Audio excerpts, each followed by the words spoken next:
our 5 worst movies from 2025. Let's get into our thoughts, guys.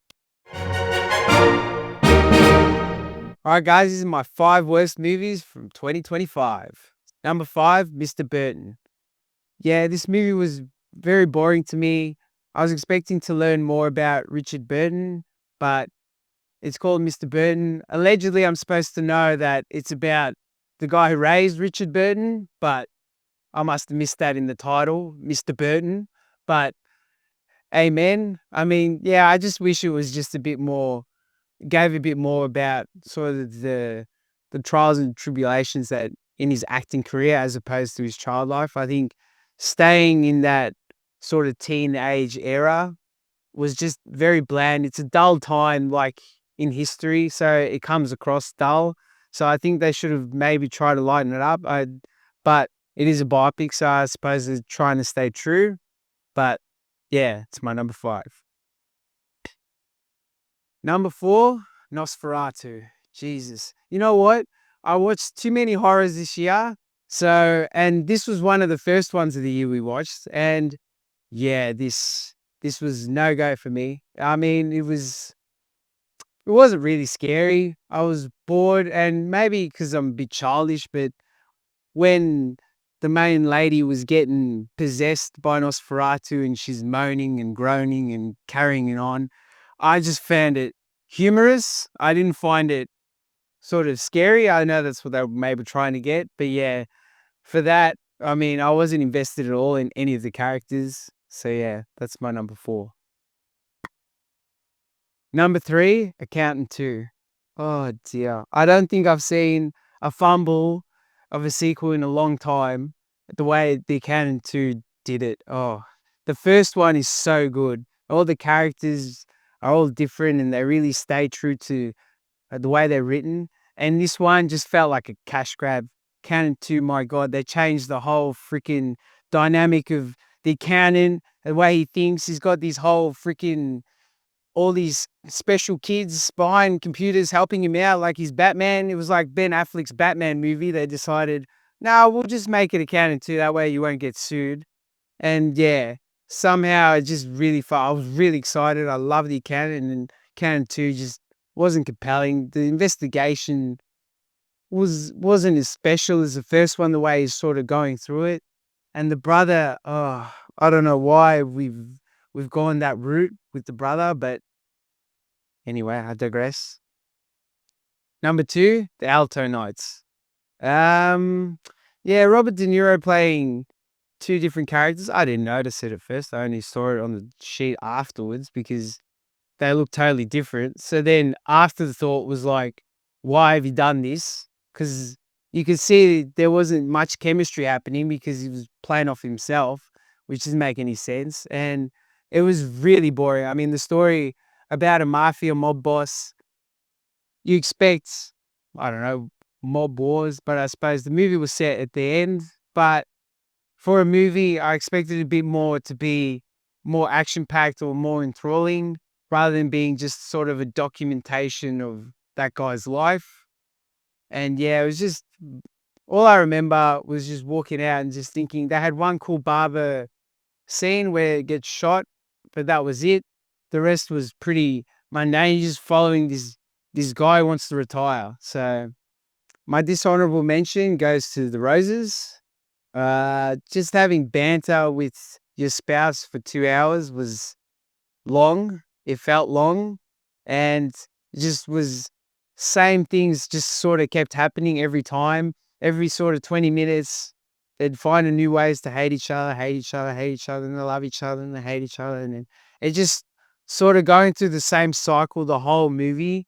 And the ending was good for me because it ended A, and B, oh, spoiler, but they die. So it was actually pretty fitting for me. That's why I enjoyed the ending. But other than that, yeah, my dishonorable mention. And my worst movie of 2025 goes to The Materialists. Yay, let's go. I mean, it's a surprise because it's got Pedro Pascal and Chris Evans. But the main actress is someone I despise. I don't think she can act. Until she proves me otherwise, I'm standing on these 2 feet of mine and saying she cannot act. She's boring, she's plain, she does not act, she just speaks to the camera. I have yes, I might have a vendetta against her, but you know what? Dakota Johnson, you need to give it up. Unless you can prove to me you can act, because this is why this movie is my worst movie. Not that it's a bad movie to say, because I did enjoy Pedro Pascal and Chris Evans and their dynamic and how the story is. But if she's going to be your main wheel in the movie, yeah, the wheel's broken. It's square. You need to get around one.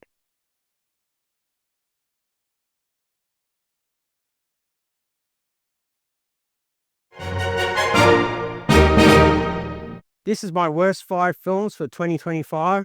Kicking off the list is The Roses.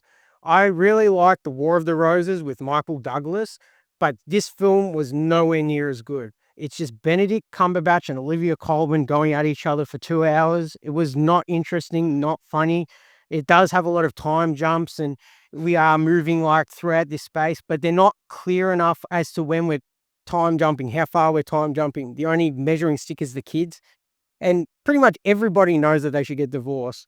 Whereas in the original film, it's kind of like a off to the side. People don't really say anything. This is kind of like out in the open.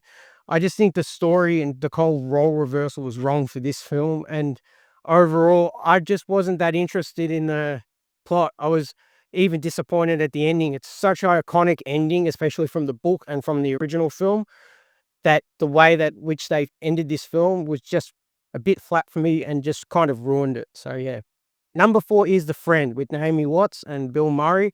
For me, I think that the storyline started out in an interesting place, but it just went slower and slower. It didn't really interest me that much. This dog is the whole kind of crux of the film. And what really aggravated me about this film was it kind of had an ending. Goes to black, and it would have been just nice there. And then we have to have this like prologue that's like another half hour of them going to like a beach house and talking about all these things, and I just couldn't care for it. I just did not enjoy it whatsoever, especially at the end. I was interested at the start. I was hoping to see it go somewhere, but even the characters just they ran a bit flat. You kind of get predictability from how Bill Murray's character is from when you meet all the wives. Overall, it wasn't something that I was interested in or something for me. Number 3, Den of Thieves Pantera. So I like the first Den of Thieves. I thought it was a great film, good entry to start a franchise. But unfortunately, I think this runs a bit flat. I just really didn't think that it had the legs to stand on. Butler's performance, he really wasn't even the same kind of character from the first film. He kind of turned it off a bit and he was a bit more washed out than I would have thought. I think that overall it was a storyline. They went from like one kind of simple overarching storyline to this complex heist, and it was more like we were going for like an Ocean's film as opposed to what Den of Thieves is, more like a film like The Town. So that was disappointing for me. I don't think it was a really bad sequel, but at the same time, it really loses all the magic that comes from the first film. Number 2, Mr. Burden. I did not really enjoy that they didn't talk about Richard Burden a lot in this film and give you a lot of the information. That's why this film comes lower on this list. I just think that the problems with this film is even though it's called Mr. Burden and our comment section keep telling us it's not about Richard Burden, it's about the guy who raised Richard Burden. This guy is not interesting and not nearly enough information is given about him in the film to kind of let us relive. It's one of these period pieces where we start seeing his life from when he's starting with Richard Burden to when Richard Burden does his probably like first seminal performance. I just did not like the way in which they told the character's story. When you are using him as a vessel to talk about Richard Burden, we need to learn about Richard Burden. And the crux of this problem, which I mentioned in the review, is that they have this quote from Elizabeth Taylor. And if you don't know who Richard Burden is coming into the film, you will have no clue as to why is that an important quote or what that has anything to do with throughout the film. It kind of just is like, we asked a random famous person and this is the quote they gave us. That's the bit that really infuriates me the most. You're not gonna really learn anything about Richard Burton, and yes, we know the film isn't supposed to be about Richard Burton, it's supposed to be about Mr. Burton. I heard it like a bunch from the comments, but that's beside the point. Make an interesting film. My dishonorable mention goes to A Big, Bold, Beautiful Journey. Unfortunately, I didn't think it was big, bold, beautiful, or any part interesting at all in this whole runtime. I just really thought that the characters fell a bit flat, they're a bit one note, and especially that whole Phoebe Waller-Bridge kind of performance where she's supposed to be German and she turns English and they're renting the car and the car's all weird. I didn't really like it that much. I thought the trailers made it look a bit interesting. The only bit I did like was when they sang the musical bit because it was like nothing of the rest of the film. It was like a musical. Other than that, I didn't like the story that much and the characters just weren't that likable. So overall, you're stuck with what you're stuck with, I guess. Number 1, my worst film for 2025, I hope I never have to watch it again, is In the Lost Lands. I just really did not like this film. It was like a really shitty looking CG 2005 straight to DVD film. I can't believe we went to see it. It looks shit. I'll be completely honest. I didn't really concentrate when we watched the trailer, and all I knew that it had Dave Bautista in it, so I thought, yeah, it could be all right. And then when we watched it, I was like constantly so bored with the storyline and how they were trying to go place to place and do all this stuff. I didn't have time for it. And like to give you context, most films get like a 5 or up from me. This film got a 3. And like that was a high 3. Like if I was really trying to be harsh, I probably would have given it a 2 or a 1. I just I didn't find the story interesting. It was just not a good watch. I would not recommend even, watching this on streaming just for the sake of it. Just watch our review and then you'll get all the information of the film. So that's my worst films of 2025.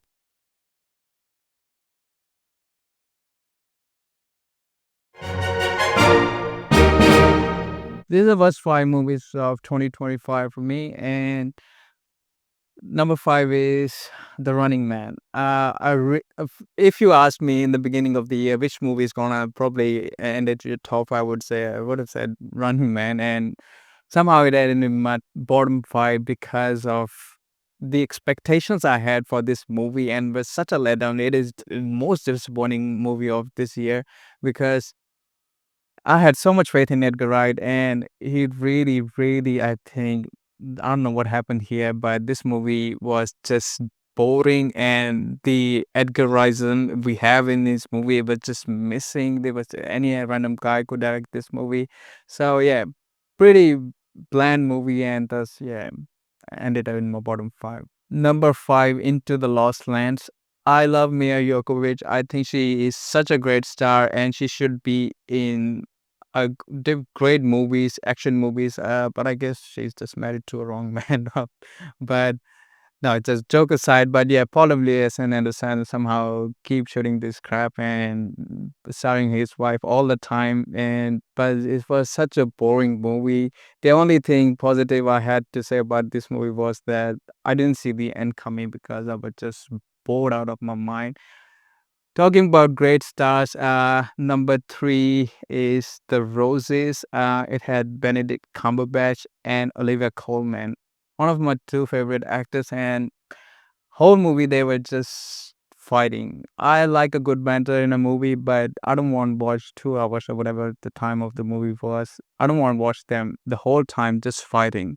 I was so like unpleased there. I was so displeased with this movie. I didn't want to watch it because if you want to watch like a good fight, whatever, watch boxing or wrestling or watch wrestling. That's good. But yeah, 2 hours of people fighting over nothing, and somehow there was like time jumps in the movie. I was like, where did this come from? So what a waste of two great actors in this crap of a movie. Number 2 is Mr. Button. Our comment section will kill me again probably, but I don't give a flying. So I don't know about you. Kept saying this is not about him, Richard Burton. I don't care, man. This movie was just bland and boring, and you have this annoying, douchey main character. So how am I supposed to root for him? I know maybe the actual guy was the same, but I don't want to go into a movie watch a douchey guy doing douchey things all the time. So it was so hard for me to root for him. So I was checked out in the like after 20 minutes. So I don't care like who's this movie for. If like one of the main characters is just a douche, so I don't want to watch it. So that was such a waste of time and energy of for me. The dishonorable mention is The Ballad of a Small Player. Boys will probably kill me for this, but I was so opposed to what was happening in this movie. I only saw Colin Farrell just waking up and drowning. All he was doing, and he was eating obnoxiously. I don't know who is that way, but imagine watching whatever the timing again. I don't remember the whole time. I could only see these three things, and yeah, I was getting very impatient. I usually don't get that impatient with movies, but I was feeling very anxious because I don't want to see all this. And there was a twist in the movie. By the time the twist came, I was so checked out. So yeah, very disappointing, especially because I love Colin Farrell. The worst movie of 2025 is The Alternates. It's strange because I gave my top five and had Sinners at the top, and there the movie Michael B. Jordan was playing two different roles, and here we have again two different roles being played by Robert De Niro.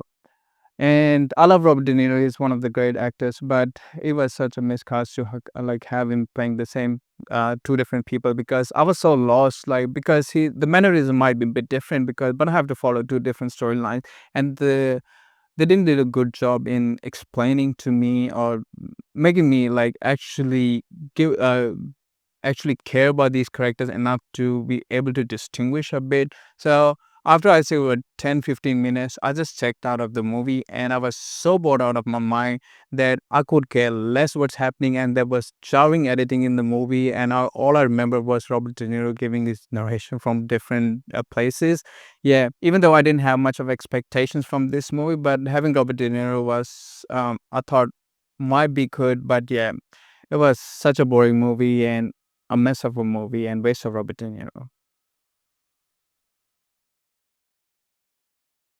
Thanks for watching our video, guys. If you want to give us a like, subscribe, check out our social media, and if you want to see any of the reviews from the films that we talked about in this video, catch them on our channel. See you in 2026.